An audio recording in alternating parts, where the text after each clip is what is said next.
Okay, but yeah, so what I was saying is that out here I didn't need the dynamics. So for example, for the spin system, I cannot write Newton's equations of motion.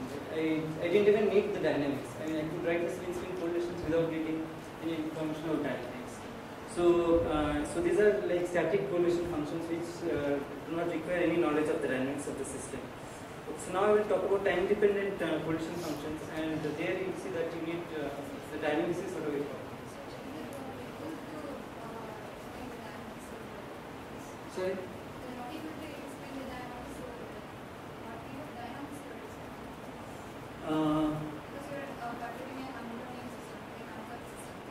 Right, so I have a Hamiltonian which and I am perturbing it. So I have a system and I am perturbing it some way. Okay, and I am asking what the response is. So dynamics, all I said about dynamics is that given a Hamiltonian, of course, you know, for example, it follows Newton's equations of motion. So that's the microscopic dynamics, right? But in all these calculations, I didn't need to use that dynamics. I didn't use it anywhere, right? Huh? So I didn't need to use it. I didn't need to use it, right? How? Sorry, I didn't get it. How? How the dynamics will? No, the dynamics, given a Hamiltonian system, the dynamics is of course Newton's equations, right? And there's no doubt about that. When I perturb it also, it's still a Hamiltonian system, right? I mean, not this, but the other one. It was still a Hamiltonian dynamics, so that still follows Newton's equation. But all I'm saying is I didn't need to use the dynamics. I mean, I just I could calculate everything without thinking of the dynamics.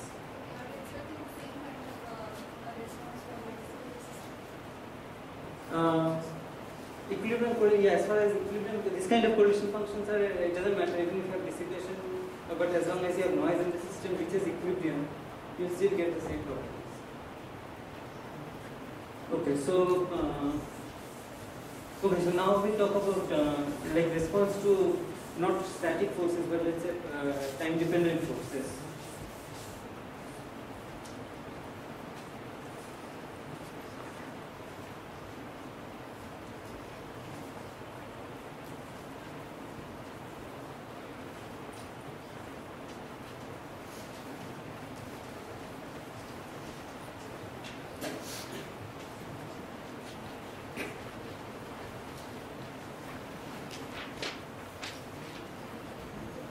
So again, let's consider this particle in a well, and let's say this force that I apply is not constant but a function of time. Okay. So then again I ask, how does the system respond? So again, so what I'll say is that initially the system is in thermal equilibrium, it's interacting with the bar, and then I apply this force, which is time dependent. And I want to know again something like its average at some at the time t, given this force. So now how do I calculate this? Okay, so first thing is that in this case you cannot because you are applying constant force. So I can still write the equations of motion, which will still be.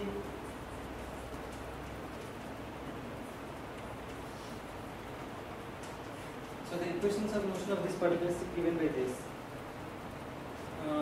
and so I can still derive this from some Hamiltonian, which is given by h0 minus f of t times x.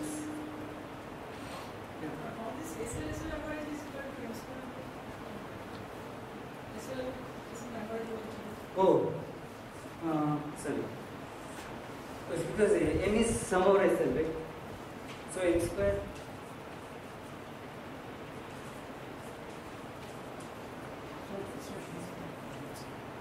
and if you take average, it's not m average square, it's m square. It's m square average, right here. That's m square average. Contains the correlation.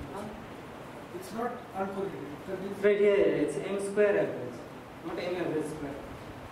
M average is 0, of course, right here. So M average that I use when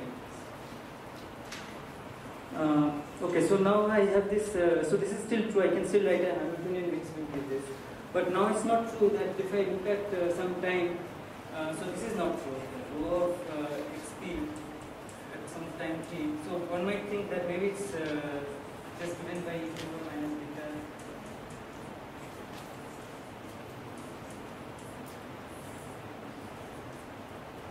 So if this was true, then everything would be very easy.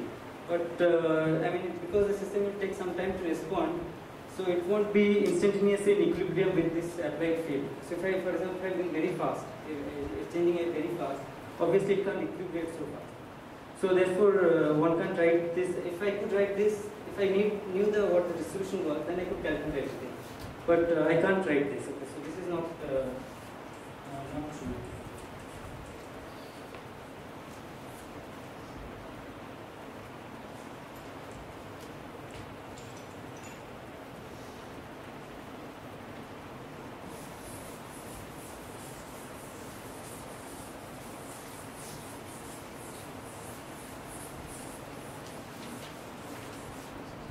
Okay, so first we'll again calculate, and so that for a harmonic oscillator actually this can be calculated exactly, and then we'll show how you can do it more generally for arbitrary cases.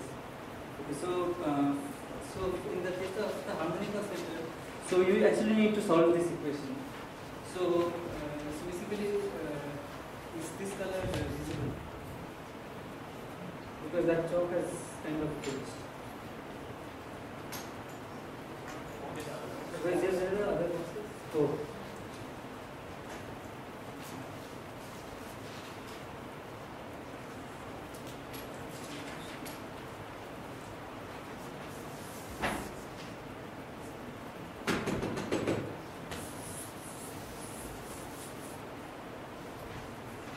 Okay, so what I want to calculate is, so what exactly do I want to calculate? I have a system which is initially in equilibrium with so initially it's described by a distribution rho at time t equal to 0.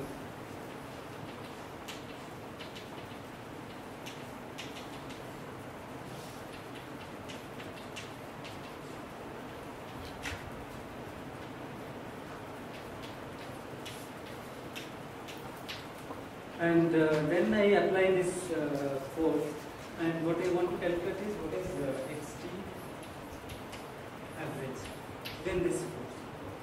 So I basically need to solve this equation. So this equation is mx over naught equal to minus kx.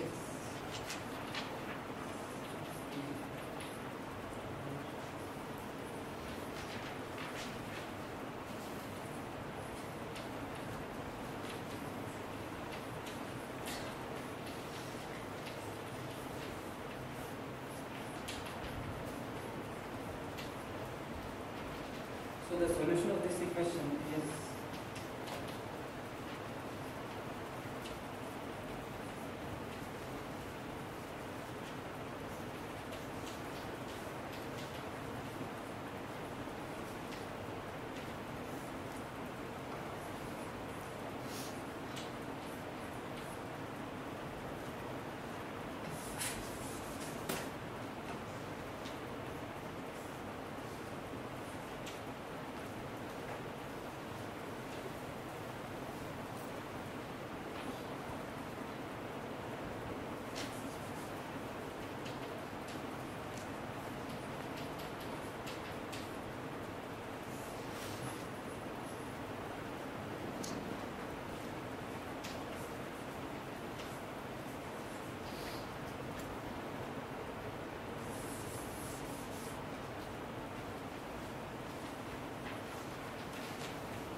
okay, so this is again homework, and we have to verify that this is true. Okay, so when you solve this equation, basically you can think of it as an inhomogeneous linear. So this is a linear equation, and it's inhomogeneous, so that this is the inhomogeneous part. So first you can solve this, and that this is the solution. And then if you want to solve with this part, basically you have to take this part and do a t minus t prime and divide by 1 and do this integral. So you can show that this actually satisfies this equation. So I won't show how, but you can just verify that this is the correct solution. Okay, so and x0 and x dot 0 are just the values of x and velocity at time t equal to 0. Okay, so now what we want to find is x average, and the average is taken over the initial position and velocity or momentum, which is just E by m.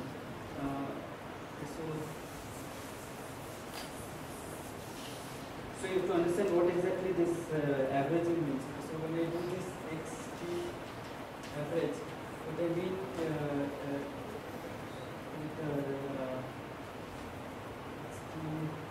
average. So what I mean is that the initial conditions are chosen from this distribution, and then I apply a force, and so the average is over the initial distribution, which is this equilibrium distribution. So I will, so I have this object, and now I just want to average it. So average, you can just put it here. So this is the only quantity which is a stochastic variable, x0 and x dot naught. Okay, so everything else here is just deterministic, right? And these are the only stochastic variables which have to be averaged over. So x average is basically given by this. Now this is 0. I mean, because x0 average is 0, u average is also 0. So both of these are 0, so I just get this.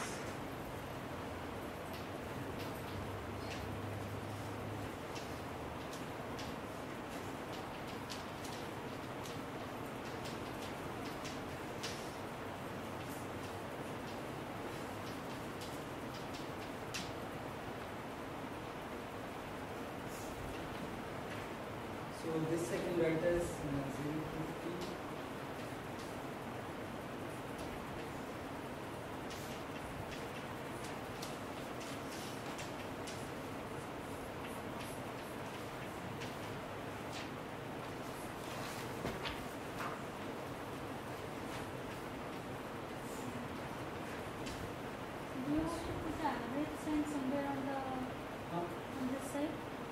This side I don't need an average, right? I mean, this were the only things which were chosen from distribution, and both of these are 0. If I choose x0 and p0, x0 and x dot, so this is actually what is e by n. Okay, and this x0 and p0 are chosen from this distribution. Okay, so therefore x average and p average will be 0. So right now I am considering h0 is just p square by 2 plus half kx square. Okay, so again you see what you see out here is that the response at time t is related to the force at, so it's not just the force at time t, but you can integrate it over all past times. Okay, so I started applying the force from time 0, and the response at time t is related to this integral over all past times. Okay, and this quantity is like a response function. And in this case, I know it exactly is given by this. So now let's see. I mean, so this is a harmonic oscillator case we could do exactly, but now let's again do a more complicated example.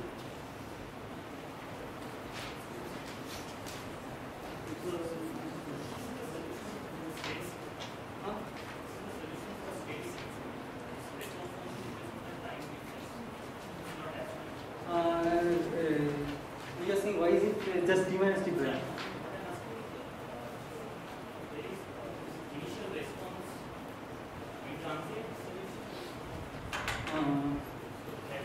So in this case, yeah, because I started from equilibrium, so it will always be just a function of t and t minus t prime. Whatever. Okay, so in this.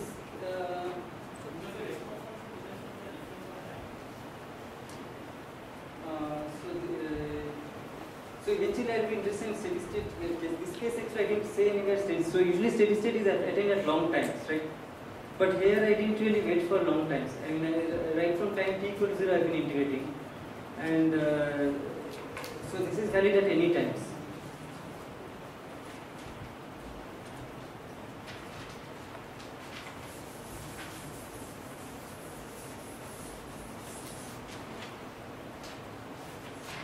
Okay, so now the things will get slightly more complicated, and it will give you some flavor of the general formalism that I will use in the next lecture.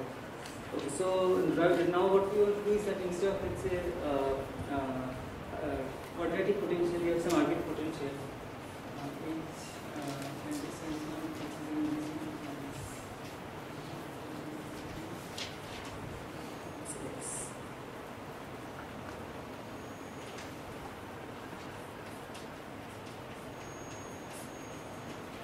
So in general, of course, if you have some, okay, let me just write potential x. Since yeah. So instead of this equation of motion, so at time t equals 0, this is still true, and I want to find the response xt when f is small. So in this case, the equation of motion is minus del v by ft. And in general, of course, this is very hard to solve. Right? I mean, if you have v equal to x to the power 4, then there's no way you can solve this equation. So we can't do all this.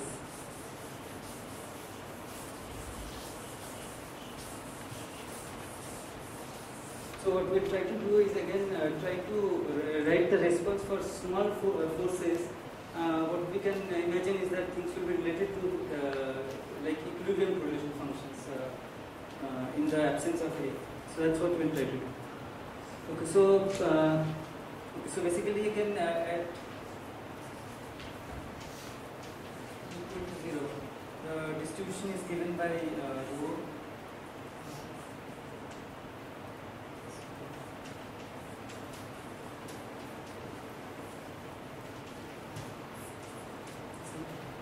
And now what we want to find is how does this phase-space distribution evolve in time.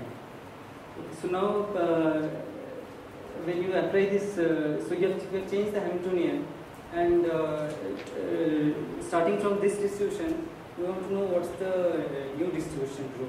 So like I said, it's not e to the minus beta this h. So what is it actually? So the way to find is to write an equation for this phase-space density. So what is the equation for given such a Hamiltonian? So this is the microscopic Hamiltonian. What is the equation for the phase-space density? So this you all know is the Liouville equation. So we'll write. So we'll start with the Liouville equation.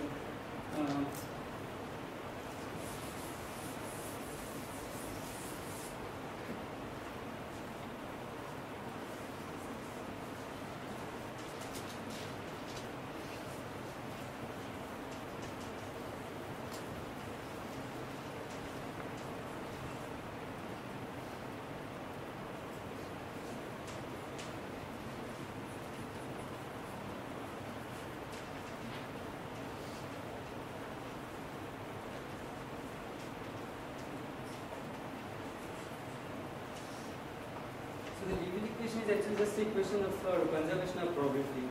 And if you don't remember it, the best way to write it is just write this.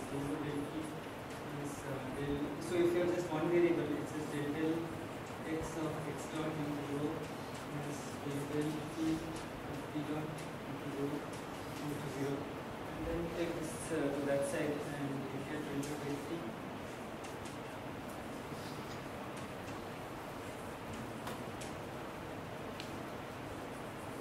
So this is the Poisson bracket, which is defined as del h by del x.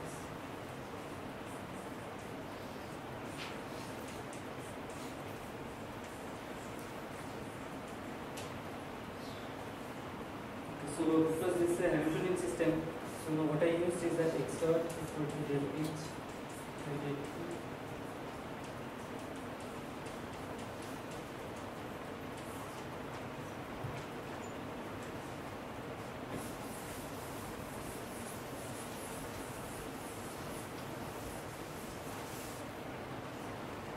Okay, so now so this is my basic equation for the time evolution of rho. So I'll write it in the following way. So basically del t.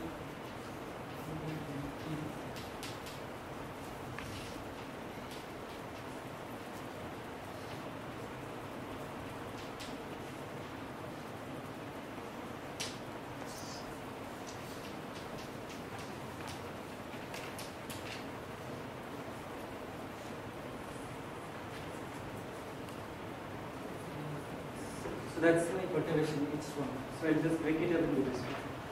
But now what I'll do is I'll define an operator which is, so I'll write this as, so this is actually just a linear equation. So it can be written in the form I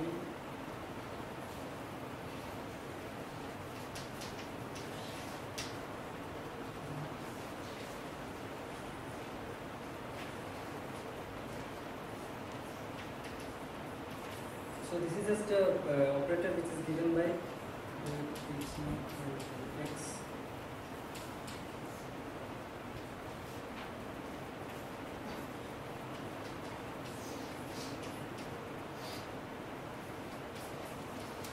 So this is just like del del p and del del x, combination of these two. So it's some operator IL naught. So you can check that this and this are equivalent. So similarly IL1. So this is an operator which acting on any function rho will give you h naught comma rho. So that's so explicitly it's given by this, and it's acting on any function basically is identical to this. So that's clear, right? That these two are the same. But basically what I'm saying is you can so this is a linear equation in rho. So now given a linear equation, you can solve it exactly, not exactly, but okay. So like this, in the sense of this, discuss this equation is that del p equal to w of p, and you can write this expression p equal to w of p. So this is what Christensen was talking about. So this is again a linear equation where w is some linear is an operator, and if w was constant, you could still write something like this. Okay. But in our case, w is a function of time, so that's why things get a bit complicated. So what we'll do is, so this L0 is time independent, but L1 is time dependent. So what we have to do is we have to solve this quadratically.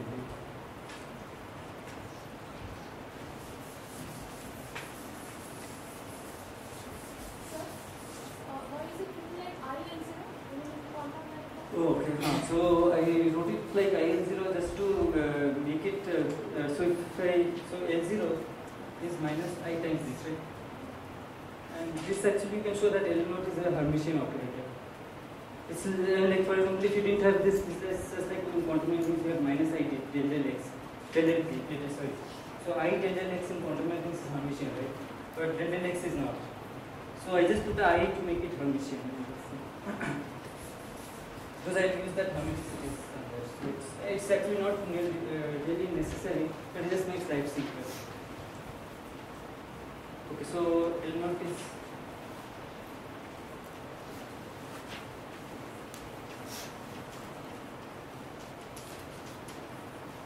so in the sense that if I take xi, so some arbitrary functions of free space variables.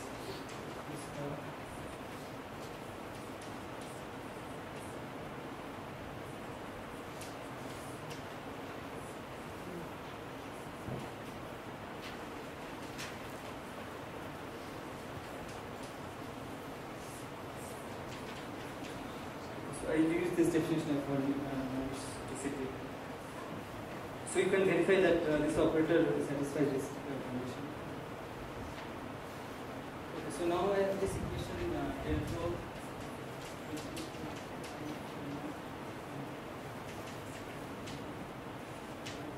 So how do I solve this? So again, you can think of it as a. So let's just look at a simpler equation and understand the solution, and then we'll write the solution for this. So something I just have a single variable dx dt equal to minus a or I.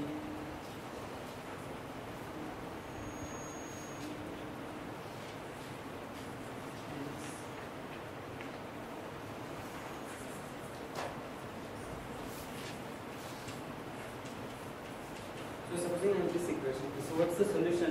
So solution is in general given by x of t is equal to e to the power minus a t x at 0 plus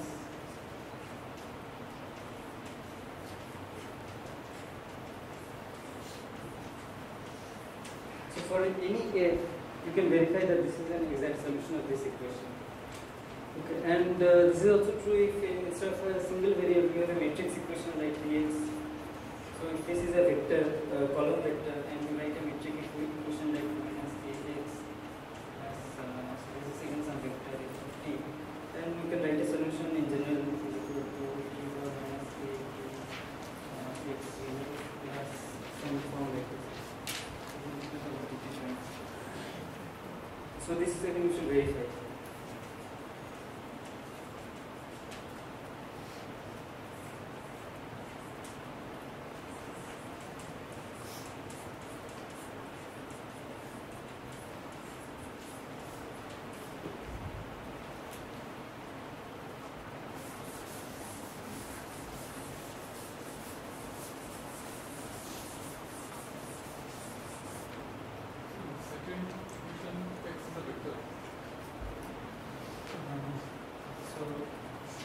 So in this equation, x is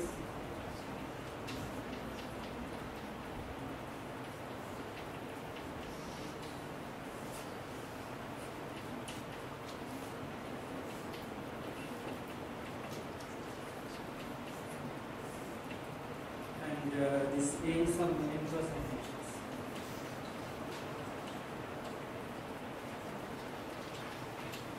And all these f's are time dependent. So you can verify that this is an exact solution. In our case, x factor will contain the p's also, or X, sorry? in our Oh, no. So, sorry. So what I'm saying is these are linear equations, right? And this is how we solve linear equations. Now, in this case, of course, rho is a function of, it's a continuous equation. It's not like a cylinder, but it's the same. So let me write the solution. So again, this is rho. So here the variables are x and p.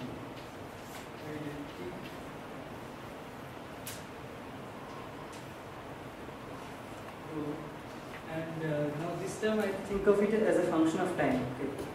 So let's think of this. And this of course also contains rho. So but it's a function of time, whatever it is. So I can write this solution rho at time t as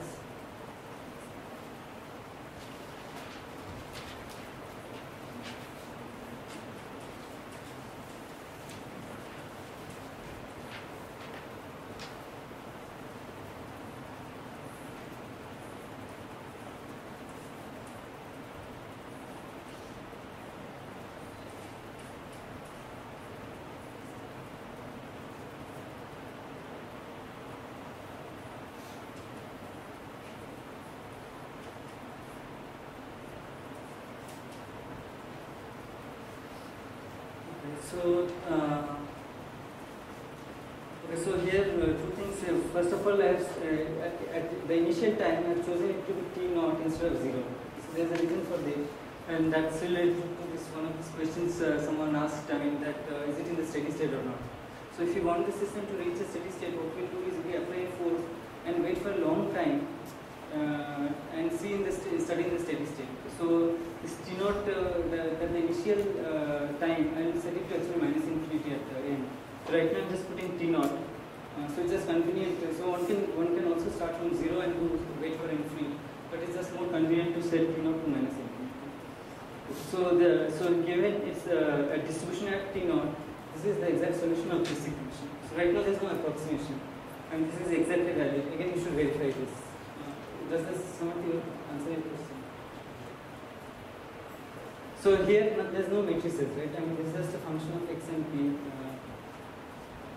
If you think of comparisons, maybe you can just think of how you solve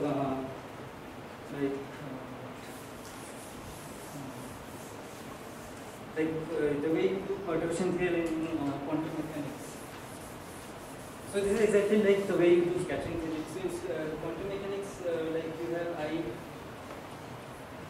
inside del t equal to some h naught xi plus some perturbation d xi. Right?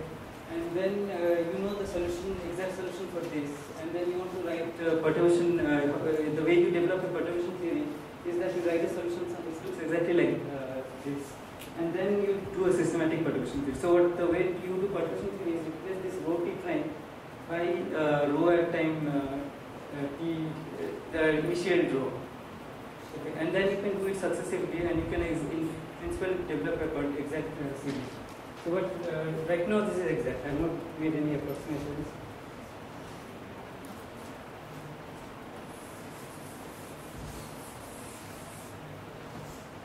Okay, so now one thing to note is that this, if I have I L naught t acting on rho t naught. So rho t naught is basically equal to rho the unperturbed equilibrium distribution. Okay, and since h naught rho naught, this is basically 0. So which also means that L naught acting on rho, no, which no one can see, I guess.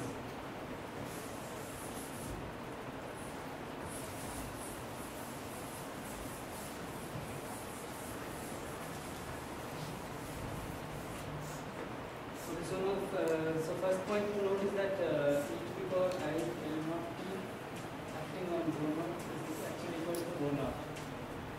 So that's because so rho naught is minus eta x naught and z naught. And this follows from using the fact that L naught acting on rho naught is equal to 0. So if you remember the definition of L naught rho naught, that's just I think I L naught rho naught was defined as h naught, this Poisson bracket. But since rho naught depends on h naught, so this commutator is 0. So this is the derivation. So therefore, this part remains unchanged. So this is just equal to rho naught plus this thing, and then the approximation which is like